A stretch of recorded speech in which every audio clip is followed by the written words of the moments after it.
धर्म काय आहे?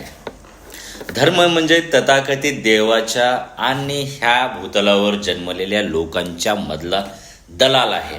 आणि त्या दलालाचे काही दलाल ठेकेदार आहेत. त्या दलाल ठेकेदारांनी काही लोकांना आपल्यासाठी राबवण्यासाठी किंवा आपल्या कामाला पडले पाहिजेत ह्याच्यासाठी एक उतरंडी तयार केलेली आहे. त्या उतरंडीमध्ये प्रत्येक वरची जाती खालच्या जातीला छळत असते, त्यांचं शोषण करत असते आणि त्या पद्धतीनं सर्वात शेवटची जी जात आहे ती सर्वात जास्त शोषक असते. आणि आजकालच्या सनातनी आणि कट्टर स्वतःला हिंदू म्हणून घेणाऱ्या तुम्ही ह्या उतरंडीच्या कितव्या लेअरमध्ये आहे ते समजून घ्या.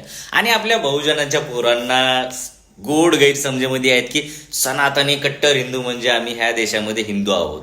बाबा राजा ह्या देशामध्ये किंवा मनुवाद्यांच्या आजचे जे मोठमोठ्या ह्याच्यामध्ये बसलेले आहेत किंवा जे तुम्हाला हिंदुत्वाचं गोड पाणी पाजतात त्यांच्या म्हणण्यानुसार किंवा त्यांच्या शास्त्रानुसार मनुस्मृतीनुसार त्या मनुवाद्याच्या नुसार खरे हिंदू तेच आहेत जे वेद अभ्यासलेले आहेत, जे वेदाचं पठण केलेले आहेत.